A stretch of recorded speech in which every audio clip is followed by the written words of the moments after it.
Ketika seorang hamba yang mukmin akan mengalami sakit, jadi ketika ada seorang mukmin yang oleh Allah dinas, engkau akan sakit, saat itu juga Allah Subhanahu wa Ta'ala mengutus 4 malaikat. Masing-masing dari malaikat tersebut diberi tugas yang berbeda. Malaikat yang pertama diperintahkan oleh Allah untuk mencabut kekuatan jasmaniahnya, mencabut kekuatan fisiknya. Ini nanti yang membuat orang sakit itu jadi lemah badannya. Yang satu mengambil kekuatan, yang satu mengambil rasa, yang satu mengambil kecerahan wajah, dan yang terakhir mengambil dosanya. Ketika hamba mukmin yang sakit tersebut disembuhkan oleh Allah, malaikat-malaikat tadi diperintahkan untuk segera mengembalikan kekuatan raganya, kelezatan rasanya, dan kecerahan wajahnya. Sementara untuk malaikat yang mengambil dosa,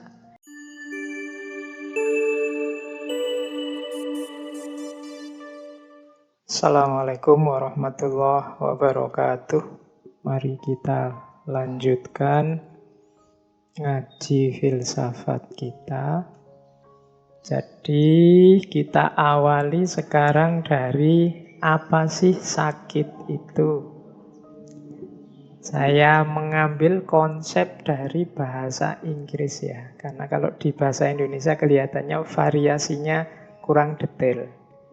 Dalam bahasa Inggris, sakit itu kadang disebut disease, kadang disebut illness, kadang disebut sickness. Ini 3 istilah. Maksudnya beda. Dalam bahasa Inggris ini kadang-kadang kita 3-3-nya kalau di bahasa Indonesia kan ya terjemahannya sakit. Tapi dari yang dimaksud istilah itu sebenarnya berbeda. Kalau disease ini hubungannya dengan tubuh itu sendiri yang sakit, itu namanya disease. Kepala yang pusing itu disease. Gigi yang patah itu disease. Rambut yang rontok itu disease. Ini dokter itu biasanya pertama-tama yang dilihat ini, yang dicari ini akar penyakit itu di disease. Apa yang terjadi dengan organ tubuh kita? Ini yang perlu disembuhkan. Namanya disease. Beda sama illness. Illness ini juga sakit, tapi yang dilihat bukan apa yang terjadi dengan tubuh kita, tapi yang dilihat apa yang kita rasakan. Kalau yang disease tadi perlu disembuhkan, tapi yang illness ini harus dikontrol dan diatur. Mungkin rambut kita rontok, tapi rambut yang rontok ini bisa bagi orang tertentu biasa saja, bisa bagi orang tertentu bahaya ini. Gelisah dia. Nah itu illness. Jadi rambut yang rontok bagi saya itu biasa, rambut itu nggak rontok ya. Tapi kalau pas ada orang lain rambutnya rontok, kan ada yang panik luar biasa. Itu illness. Ada yang orang tertentu pusing sedikit itu biasalah. Tapi bagi orang yang lain pusing sedikit aja sudah panik. Itu illness. Bahkan ada orang yang tidak sakit tapi merasa sakit. Itu illness. Tubuhnya itu biasa-biasa, tidak ada yang salah, tapi dia merasa sakit. Kalau dalam psikologi kan disebut psikosomatis itu. Jadi illness ini ada bedanya antara disease sama illness. Illness ini rasa individu tentang sakit yang dialaminya. Ada yang ketiga yaitu sickness. Kalau sickness ini kesepakatan sosial. Jadi konsep-konsep dalam kehidupan kita, dalam budaya masyarakat kita, apa yang disebut sakit, apa yang disebut tidak sakit. Nah, ini namanya sickness. Jadi kalau yang disease itu organ tubuhnya yang memang secara faktual dia sakit, misalnya kukunya copot, kulitnya mengelupas, itu disease. Kalau illness itu yang dirasakan. Kalau sickness ini yang kesepakatan sosial budaya terhadap kondisi sakit. Kan ada masyarakat itu mungkin dulu zaman pengetahuan belum berkembang, mengalami apa, kata masyarakatnya, oh, sudahlah, itu bukan sakit kok, itu diganggu jin mana. Itu konsep sosial budaya. Jadi kesepakatan. Kalau teman-teman mengikuti dulu waktu kita belajar sesinya Michel Foucault, dia bahkan punya teori ya waras tidak waras. Di tengah masyarakat itu juga kesepakatan. Mana yang disepakati sebagai waras, mana yang disepakati sebagai tidak waras. Normal dan tidak normal itu juga kesepakatan. Jadi sakit itu ternyata ada 3 kategori. Itu disease, apa illness, apa sickness. Mungkin disease-nya tidak kelihatan, illness-nya juga kita merasa biasa saja, tapi masyarakat menyebut itu sakit. Itu namanya sickness. Jadi 3 ini nanti beda di tengah masyarakat. Sickness itu misalnya apa ya? Masyarakat menyepakati perilaku tertentu sebagai sakit. Padahal kita sendiri nyaman-nyaman saja, enak-enak saja. Nah, itu bedanya illness sama sickness. Mungkin juga disease-nya tidak kelihatan. Yang rusak apa tuh tidak tahu. Nah, itu berarti ada beda antara disease, illness, sama sickness. Terus, dokter dengan ilmunya itu kadang-kadang juga levelnya bisa dia melihat disease, atau melihat illness, atau melihat sickness. Melihat disease itu konsentrasi secara kuantitatif, melihat apa organ tubuh kita atau mekanisme fungsi tubuh kita yang dianggap nyeleweng sesuai teori yang mereka pahami. Atau illness ini melacak apa yang kita rasakan. Atau sickness, jadi disimpulkan sesuai konsep-konsep yang berkembang di masyarakat bahwa oh ini sakit, ini tidak sakit, ini normal, ini tidak normal. Dari perspektif teorinya, nanti orang yang hanya melihat disease, pokoknya sakit itu ya dilihat dari gejala yang ada di tubuh. Penyelewengan apa yang ada di fisik kita. Kalau cara berpikir seperti ini namanya naturalisme. Ada yang kedua instrumentalisme. Instrumentalisme ini hanya melihat illness-nya, melihat rasa sakit yang dirasakan seseorang. Karena kadang-kadang seperti saya jelaskan tadi, ada orang ini harusnya sakit tapi tidak dianggap sakit, tidak dirasakan. Nah, itu yang semacam ini, yang melihat aspek ini namanya instrumentalisme. Ya contoh mudahnya, kalau teman-teman ada yang punya pacar ya, kadang-kadang kalau guyon sama pacar itu kan dipukul lah, dicubit lah, dijambak lah. Secara disease, naturalisme, dicubit itu ya sakit, dijambak itu ya rambut merontok ya sakit, dipukul-pukul ya sakit, ya nyeri. Tapi tidak kita rasakan. Kita kelola, kita sikapi sakit itu harusnya sebagai sakit, tapi kan terus kita kelola sebagai menyenangkan. Jadi ada ternyata yang secara disease harusnya sakit, secara illness tidak.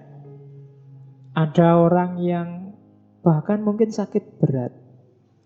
Tapi daya pasrahnya, sikap mentalnya yang luar biasa, sakit yang seberat itu ternyata tidak dia rasakan berat. Itu kan secara illness dia canggih mengelola rasa sakitnya. Meskipun secara disease kalau dilihat yang terjadi ternyata ya harusnya dia sudah parah. Nah, itu bedanya naturalisme sama instrumentalisme. Ada yang ketiga, konstruktivisme. Kalau konstruktivisme ini melihat sakit itu ya sesuai yang disepakati. Misalnya dulu di awal-awal ciri-cirinya orang corona itu bla bla bla bla bla. Terus waktunya berkembang, ada gejala yang lain atau ada pengurangan gejala. Ternyata mengalami ini saja juga kemungkinan corona. Ini kan aspek sickness-nya, mana yang disepakati. Kesepakatan-kesepakatan bersama di antara kita. Ini yang kita sebut sakit, ini yang kita sebut sehat. Di teori konstruktivisme ini ada pandangan bahwa sebenarnya situasi sakit dan sehat itu disepakati bergantung pada perilaku dan situasi masyarakat. Masyarakat kita tidak suka rasa nyeri, maka nyeri disebut sakit. Mungkin masyarakat tidak suka melihat orang gemuk, tidak suka lihat orang mabuk, maka kegemukan atau orang yang suka minum disebut penyakit. Padahal mungkin di negara yang lain orang minum itu dianggap biasa agar asal tidak berlebihan. Nah, jadi itu namanya konstruktivisme. Sakit tidak sakit sesuai kesepakatan masyarakat. Kalau instrumentalisme, sakit tidak sakit, yang dilihat apa yang kita rasakan. Kalau naturalisme, sakit tidak sakit, melihat aspek organ tubuh kita mana yang malfungsi, mana yang tidak berjalan semestinya. Ternyata sakit juga ada macam-macam pandangan. Kita lanjutkan. Insya Allah teman-teman yang saat ini mendengarkan ngaji, kalau saya boleh menebak, pasti semuanya pernah mengalami rasa sakit, pernah mengalami sakit. Bahkan Kanjeng Nabi pun juga pernah mengalami sakit. Tidak masalah, sakit itu manusiawi, bukan aib. Sakit itu jadi aib ketika ada kesepakatan masyarakat yang keliru. Mungkin di level konstruktivisme tadi. Jadi sakit itu nanti kita baca sampai belakang ya. Sejauh mana bahwa sakit itu kita selama ini menganggapnya musibah. Tapi siapa tahu itu anugerah. Baik, sekarang kita masuk ke aspek ngaji filsafatnya. Kita gali hikmah-hikmahnya sakit. Saya awali dari filsafat ya. Jangan lupa, tadi di depan saya bilang sakit itu jangan-jangan juga ada unsur anugerahnya. Ada unsur hikmahnya. Tidak cuma musibah, tidak semata-mata bencana. Kita lihat sekarang hubungan sakit dan filsafat. Mungkin ada di antara teman-teman yang sedang sakit. Ayo kita masuk ke filsafat dengan pengalaman sakit yang kita miliki. Jadi sakit ini ternyata bisa mendorong orang untuk berfilsafat. Nah, ini unik ya. Jadi ternyata sakit ini bisa jadi salah satu kunci yang memicu kita berfilsafat. Di catatan saya paling tidak ada 4 titik yang menguntungkan kita, membawa kita ke ranah filsafat saat kita sedang sakit. Yang pertama apa? Mari kita sadari saat kita sakit itu biasanya kita dipaksa untuk menerima bahwa manusia itu termasuk kita punya kelemahan-kelemahan, punya keterbatasan-keterbatasan. Nah, ini bisa membawa kita ke ranah refleksi filosofis, refleksi tentang diri kita sebagai manusia dan segala keterbatasannya. Ternyata manusia itu lemah, ternyata manusia itu terbatas. Aku yang selama ini merasa kuat, aku yang selama ini seolah-olah merajai dunia, merajai lingkungan sekelilingku, seolah-olah bisa mengatasi masalah apa saja, ternyata tidak. Nah, ini refleksi dari kesadaran saat sakit. Mungkin teorinya sudah ngerti tentang kelemahan dan keterbatasan manusia sebelum sakit. Tapi saat sakit tidak cuma teori yang kita pahami, tapi juga mengalami langsung titik lemahnya manusia. Seenak apapun makanan, seluar biasa apapun kekayaan, sedahsyat apapun pasangan yang cantik, yang ganteng, ternyata waktu kita sakit tampak tidak ada nilainya, tidak bisa diandalkan untuk hidup kita. Oh, ini membawa refleksi. Pengalaman langsung. Yang pertama itu. Sakit mendorong kita berfilsafat.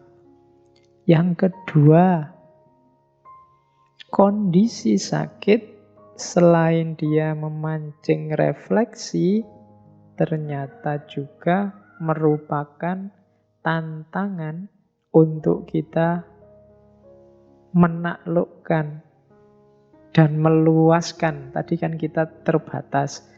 Biasanya orang yang mau berpikir lebih jauh tidak sekedar menerima kelemahan dan keterbatasan, tapi itu dianggap sebagai tantangan untuk ditaklukkan. Iya ya, ternyata aku ini terbatas kalau hujan, kena air, terus flu, terus pilek. Nah, ini tidak sekedar diterima, tapi kita bisa berefleksi lebih jauh gimana caranya menaklukkan situasi. Agar kita gimana caranya mensiasati agar aku kuat misalnya. Atau bikin apa sehingga kalau hujan, aku tidak kena hujan, bisa jalan-jalan keluar tapi tidak kena hujan waktu hujan. Nah, ini namanya penyakit, keterbatasan, kelemahan kita jadikan tantangan. Para dokter, para ahli mungkin sekarang sedang berusaha keras untuk mencari obat, vaksin juga untuk mengatasi virus corona ini. Ini karena mereka menganggap sakit tadi, kelemahan dan keterbatasan manusia tadi sebagai tantangan yang harus ditaklukkan. Tidak sekedar diterima. Diterima ya, tapi terus dicarikan solusinya. Karena pasti ada pola, ada rumus, ada kategori-kategori. Itu yang tadi di awal saya sebut, itu sebagai sejenis sunnatullah yang harus kita pahami, kita taklukkan. Yang pertama, sakit mendorong kita berefleksi tentang kelemahan, keterbatasan diri. Yang kedua, sakit juga ternyata membantu kita untuk kreatif, meluaskan batas hidup kita, meluaskan batas kelemahan kita, menaklukkan kelemahan-kelemahan kita. Itu berarti yang pertama mendorong berpikir refleksif, yang kedua mendorong berpikir solutif dan kreatif. Itu kontribusi dari sakit. Yang ketiga, ini ada pengaruh juga membantu kita rasa sakit itu membantu distancing effect. membuat kita menjauh sebentar dari rutinitas, dari keramaian. Wah, ini saya harusnya tidak menjelaskan detail yang ketiga ini. Kita ngalami langsung hari ini. Wabah ini membuat kita dipaksa untuk mengambil jarak dari rutinitas, dari orang lain. Kenapa sih distancing effect ini penting? Karena memang untuk berpikir objektif, untuk berpikir jernih, itu kita perlu sedikit mengambil jarak dari yang kita baca. Kalau kita masih di dalam, masih terlibat, masih sangat dekat, biasanya berpikirnya masih kurang objektif. Saya misalnya saya sebagai dosen di fakultas mana, di kampus mana, itu biasanya misalnya saya memahami kampusku sendiri, memahami jurusanku sendiri, itu ya susah objektif, wong saya terlibat di dalam situ terus. Untuk bisa objektif, agak menjauh sedikit, kemudian dilihat dari luar. Dibaca dengan jarak tertentu, biasanya lebih objektif. Kita sendiri juga begitu, kalau masih terlibat dengan rutinitas kita sehari-hari, biasanya juga kita anggap yang rutin itu baik saja terus. Maka perlu fungsi distancing effect, fungsi menjauh. Nah, sakit ini memberi kita fasilitas itu. Jadi memberi kita fasilitas untuk berpikir jernih dengan cara menjauh sebentar. Jadi yang pertama, sakit itu membuat kita berpikir reflektif. Yang kedua, membuat kita berpikir kreatif. Yang ketiga, membuat kita berpikir objektif. Yang keempat, ini teori bagaimana sakit mendukung berfilsafat. Sakit ini memancing pertanyaan. Biasanya kalau sedang sakit, kita kan banyak waktu longgar. Kita memikirkan diri kita, lingkungan sekeliling kita, kehidupan kita, dan macam-macam. Saat sakit, mungkin kita bertanya, mengapa sih aku ini hidup? Mengapa sampai detik ini Allah mengizinkanku masih hidup? Terus bagaimana besok aku menjalani hidupku? Nah, ini pertanyaan-pertanyaan seperti ini itu biasanya muncul kalau kita sedang jauh dari keramaian. Biasanya muncul saat kita muhasabah. Dan sakit memberi fasilitas itu. Semua orang mesti menyuruh kita istirahat saja kalau sedang sakit. Tidak usah capek-capek. Semuanya dilayani, dikerjakan orang lain. Ini membuat kita kemudian banyak waktu untuk berpikir. Termasuk memikirkan kehidupan ini. Membuat kita berpikir, mengapa kok aku masih hidup? Apa yang sudah aku lakukan selama ini? Bagaimana selanjutnya aku hidup? Sudah pas apa belum sih hidupku selama ini dengan ideal-ideal yang aku yakini dan seterusnya. Nah, ini sumbangan dari sakit. Maka di teori tentang hubungan sakit dan filsafat ternyata ada 4 kontribusi dari situasi sakit terhadap aktivitas berfilsafat kita.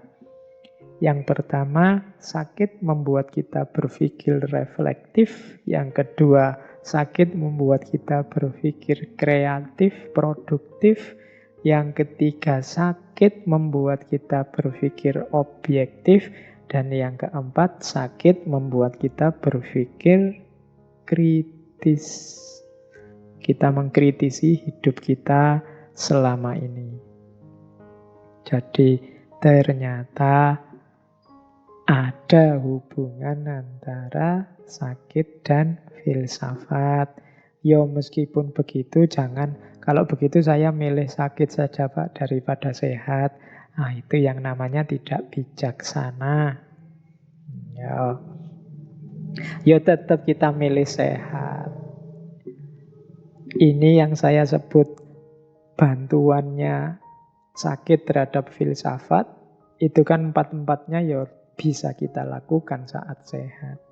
Meskipun kadang-kadang karena kita terlena harus diingatkan dengan sakit. Oke, kita lanjutkan. Kita cari hikmah-hikmahnya filsafat. Sekarang kita geser ke ranah agama. Kita cari hikmah-hikmah dari peristiwa sakit ini yang berhubungan dari agama. Ada banyak cerita, ada banyak kisah tentang orang-orang agung, orang-orang mulia yang merespon rasa sakit ini secara sangat religius, sangat spiritual. Di banyak sesi ketika saya ngomong tokoh-tokoh, beberapa di antaranya saya selipkan. Mungkin teman-teman masih ingat dulu waktu sesinya Robi'ah Al-Adawiyah. Itu beliau ini menganggap ketika mengalami rasa sakit, sakit ini ditafsirkan, dimaknai oleh Robi'ah sebagai bukti cintanya Tuhan kepadanya.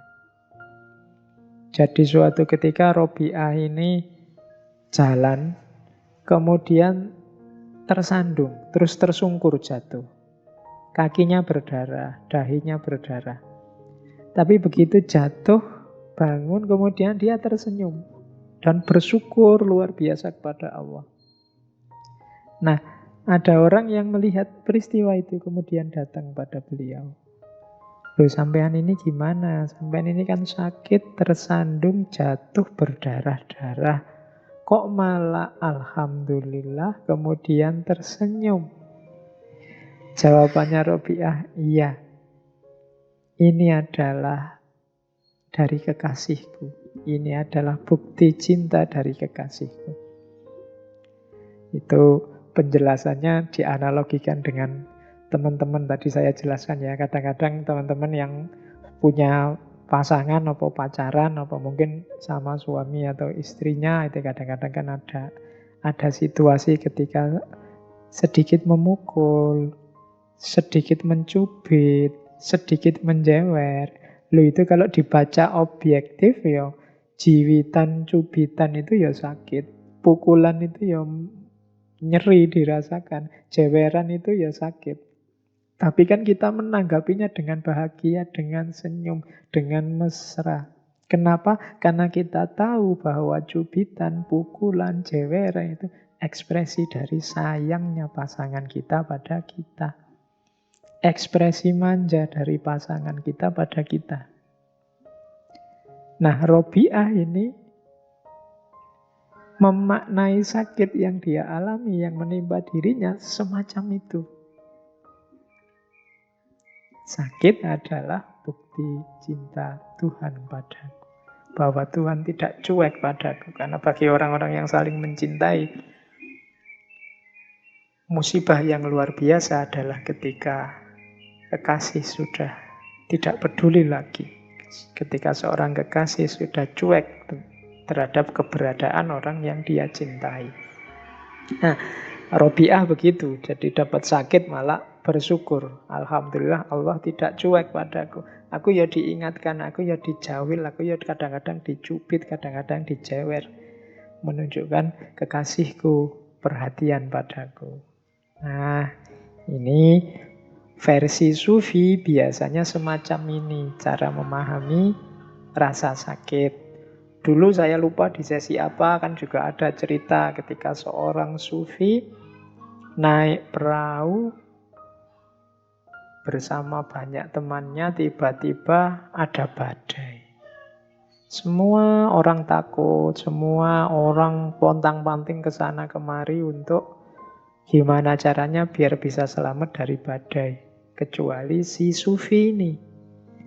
Sang Sufi ini malah duduk tenang sambil senyum. Melihat orang lalu lalang di depannya. Terus ada orang protes. Sampean ini gimana sih? Ini loh ada bahaya ini. Kita semua mau tewas ini. Sampean kok malah diem saja duduk sambil senyum-senyum. Si Sufi ini terus bilang, loh aku harus gimana lagi? Ini pemberian kekasihku. Ini anugerah dari kekasihku. Insya Allah dia hanya menghendaki kebaikan untukku. Nah, ini level-levelnya sufi. Mungkin kalau kita agak berat ya nyampe makom ini. Tapi ini untuk referensi kita saja. Siapa tahu nanti dalam hidup kita sampai pada titik yang secara sunnatullah agak sulit kita berharap. Karena sakit atau musibah yang kita alami. Tapi jangan lupa kita masih punya kudratullah. Kita bisa membaca peristiwa bencana, peristiwa musibah itu juga sebagai bukti cintanya Allah, sebagai anugerah Allah pada kita yang tidak harus melahirkan kemarahan atau keluhan, tapi justru melahirkan rasa syukur. Karena semuanya kita posisikan sebagai bukti dari kepedulian Allah, sebagai bukti dari cinta Allah kepada manusia. Ini juga saya bawa salah satu perspektif tentang sakit. Ini dari kitab Al-Mawa'idh Al-Usfuriyah, ini yang banyak dikaji di pesantren-pesantren. Di kitab itu disebut ada hadis. Jadi Kanjeng Nabi suatu ketika bersabda, ketika seorang hamba yang mukmin akan mengalami sakit, jadi ketika ada seorang mukmin yang oleh Allah dinas engkau akan sakit, saat itu juga Allah Subhanahu wa ta'ala mengutus 4 malaikat. Masing-masing dari malaikat tersebut diberi tugas yang berbeda. Malaikat yang pertama diperintahkan oleh Allah untuk mencabut kekuatan jasmaniahnya, mencabut kekuatan fisiknya. Ini nanti yang membuat orang sakit itu jadi lemah badannya. Sehingga hamba yang mukmin itu menjadi lemah tak berdaya. Ini tugasnya malaikat yang pertama. Tugasnya malaikat yang kedua, mencabut kelezatan rasa dalam lidahnya. Sehingga makanan apapun yang masuk dalam mulutnya akan terasa pahit. Nah, malaikat yang kedua tugasnya mencabut rasa. Makanya orang sakit itu seenak apapun makanan ya rasanya pahit. Malaikat yang ketiga diperintahkan oleh Allah untuk mencabut kecerahan wajahnya. Sehingga raut mukanya akan terlihat pucat. Nah, makanya orang sakit itu secantik apapun, kalau sakit ya pucat. Kalau semula sudah putih, pucat ya tambah pucat. Jadi ini tugasnya malaikat yang ketiga. Nah, malaikat yang terakhir diutus oleh Allah untuk mencabut semua dosanya. Sehingga saat sakit itu dia berada dalam kondisi suci dari dosa. Yang satu mengambil kekuatan, yang satu mengambil rasa, yang satu mengambil kecerahan wajah, dan yang terakhir mengambil dosanya. Ketika hamba mukmin yang sakit tersebut disembuhkan oleh Allah, malaikat-malaikat tadi diperintahkan untuk segera mengembalikan kekuatan raganya, kelezatan rasanya, dan kecerahan wajahnya. Kalau sudah dinas diputuskan oleh Allah untuk sembuh, maka 3 malaikat disuruh mengembalikan yang sudah diambil. Yang tadi mengambil kelemahan fisiknya harus mengembalikan lagi biar dia kuat lagi. Yang tadi mengambil kelezatan rasa harus mengembalikan lagi biar bisa merasakan makanan lagi. Yang tadi mengambil kecerahan wajah mengembalikan lagi sehingga tidak pucat lagi. Sementara untuk malaikat yang mengambil dosa tidak diperintahkan oleh Allah untuk mengembalikannya. Kecuali yang tadi sudah mengambil dosa. Tidak dibalik gini. Nah, malaikat yang keempat ini kemudian bersujud dan memberanikan diri untuk bertanya kepada Allah. Ya Allah, mengapa engkau tidak perintahkan aku untuk mengembalikan dosa-dosa ini kepada hambamu? Ini malaikat yang keempat heran, terus tanya, loh kok dosanya tidak dikembalikan? Kan fasilitas-fasilitas yang lain dikembalikan. Allah pun menjawab, tidak baik bagi kemuliaanku jika aku mengembalikan dosa-dosa hambaku setelah aku menyulitkannya ketika sakit. Ini untuk membesarkan hati kita, untuk kita tahu bahwa jangan takut, sakit adalah penggugur dosa. Baik, kita lanjutkan. Dari banyak referensi, ini saya rangkum saja tentang hikmahnya orang sakit dari aspek spiritualitas, religiositas.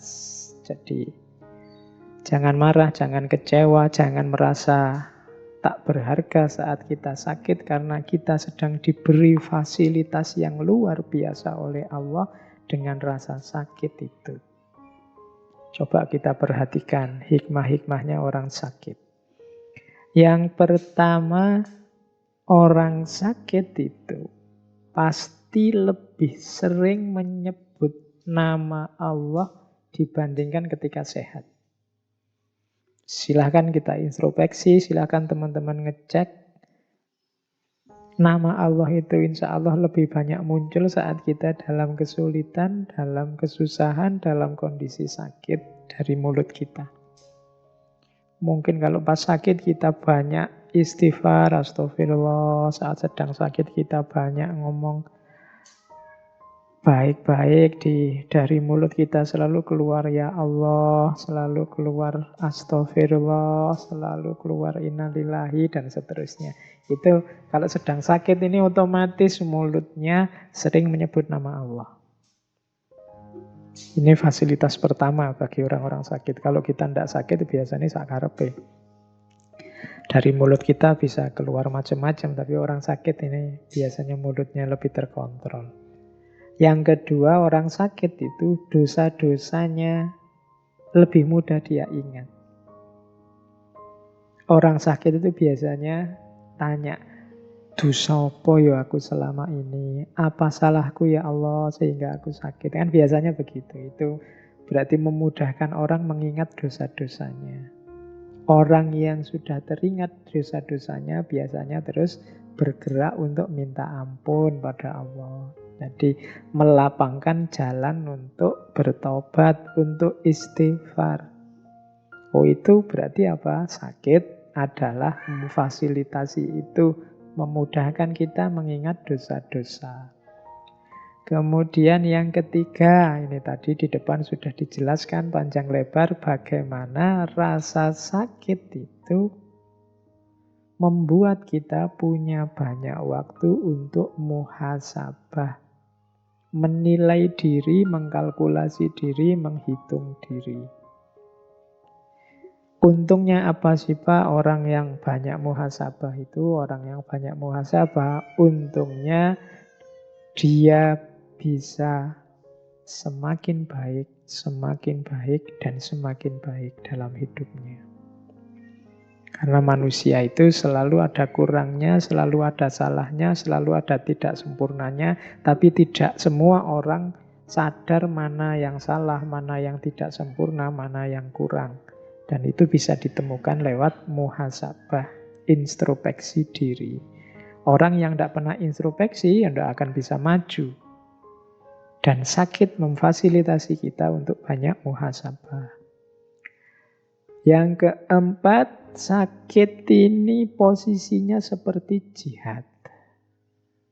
Jadi kita dituntut untuk tidak menyerah, kita dituntut untuk berikhtiar, kita dituntut untuk berjuang melawan penyakit demi kesembuhan.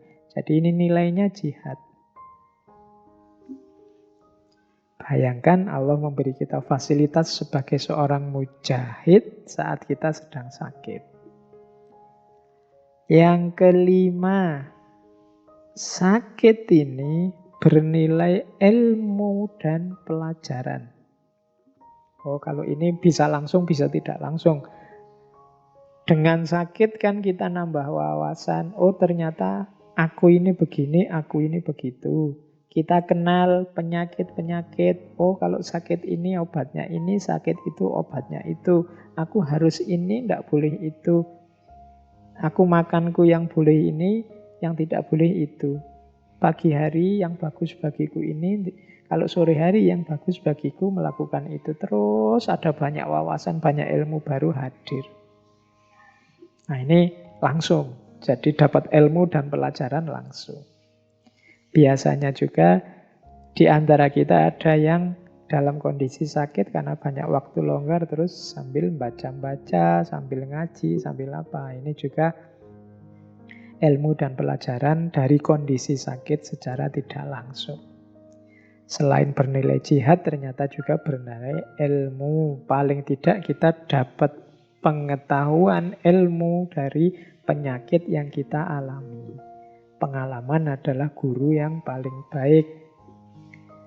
Terus, sakit juga adalah penasehat yang baik.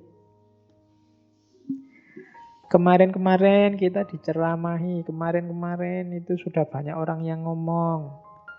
Mbok olahraga, sudah banyak yang ngomong, mbok makannya jangan yang itu-itu terus, divariasi.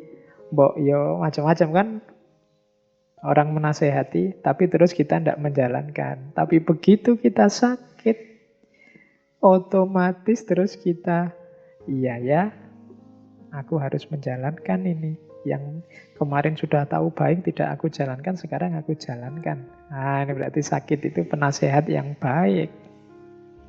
Meskipun ya pahit karena harus ngalami sakit dulu. Tapi kalau tidak ngalami itu ya kita tidak kapok-kapok. Jadi hikmahnya sakit ternyata dia jadi penasehat yang baik. Selanjutnya, sakit juga, kalau ini hubungannya dengan kemasyarakatan, bisa jadi jembatan silaturahim. Sakit membuat, ya ilustrasi mudahnya kan terus banyak orang yang menjenguk kita. Saudara jauh kita yang kemarin sibuk, tidak pernah main, tidak pernah menengok kita, terus datang. Tetangga-tetangga kita menengok, datang, dan lain sebagainya. Jadi sakit bisa menjadi jembatan silaturahim.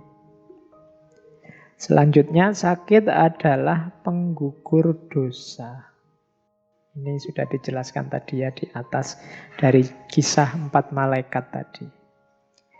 Terus sakit adalah kondisi jaminan dari Allah bahwa doa kita mustajab.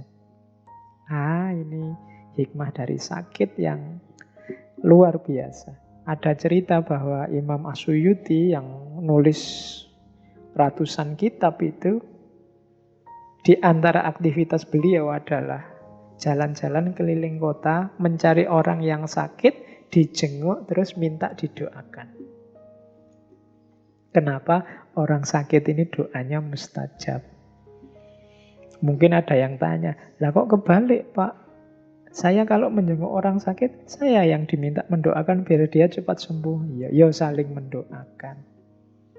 Yang sakit juga kalau memang mampu, jangan segan-segan untuk mendoakan saudara-saudaranya yang lain. Karena kondisi sakit ini memang kondisi yang doanya mustajab.